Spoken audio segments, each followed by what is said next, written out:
Hey everyone, welcome back to the Top Drive Show, where we review our upcoming Tri-Series or GT Series prize cars. And today we have another episode reviewing an absolutely insane monster of a car, the Lamborghini Veneno. With an RQ of 97, it falls under the category of some of the best Lamborghinis we have in the game.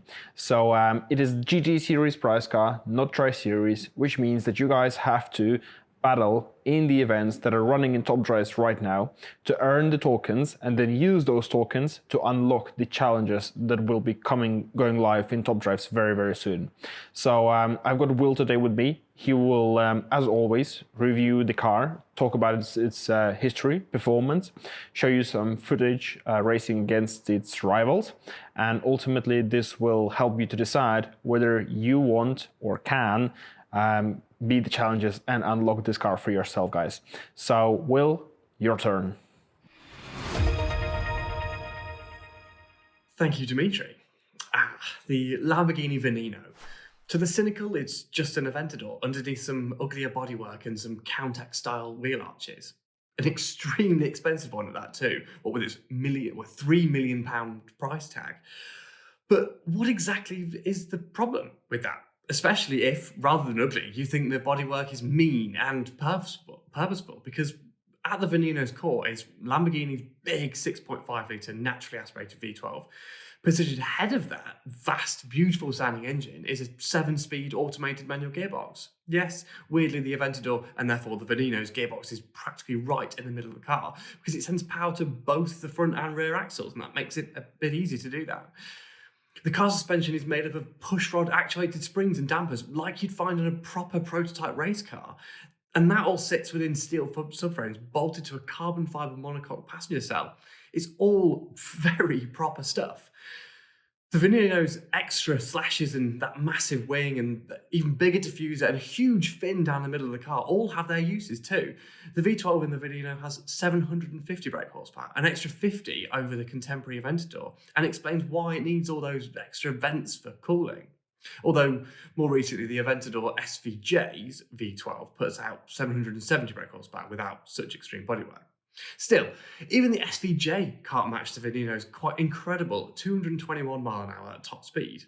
Take into account the drag that massive rear wing must create, and the rest of the Veneno's funky bodywork and almost completely flat floor must be very cleverly designed to allow it to overtake the more powerful, as well, track-focused SVJ. But it's a lot to pay for just 4 miles per hour extra greater top speed, given that the Veneno was 12 times the price of Aventador when it was launched in 2013. What you're really buying was exclusivity. Just 3 Veneno coupes were built and 9 Veneno Roadsters.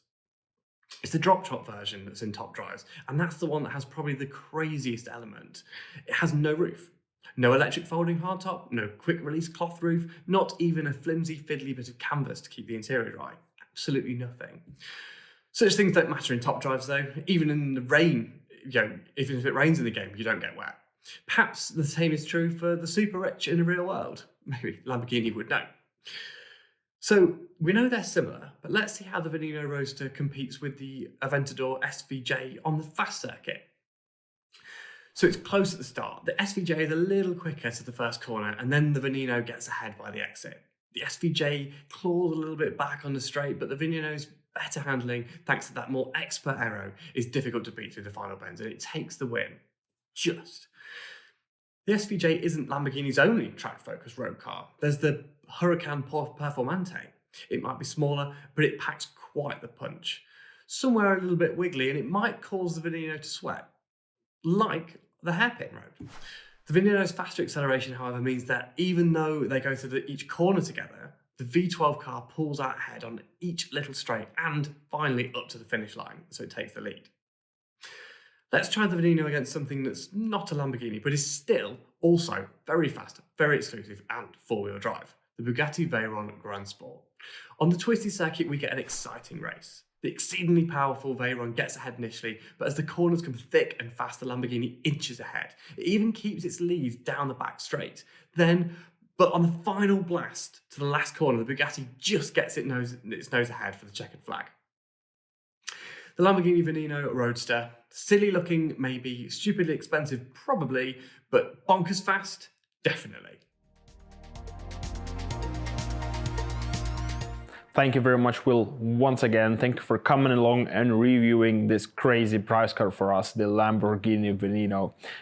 Absolutely insane looking car. I just love how it looks, and performance is out of this world as well. As usual, guys, don't forget to follow our social links, Twitter, Facebook, and Instagram, and join our Discord server along with the KD Play forums in the game. And I'll see you around, and good luck at the challenges, guys. We'll see you in the next episode of the Top Rush Show. Bye-bye.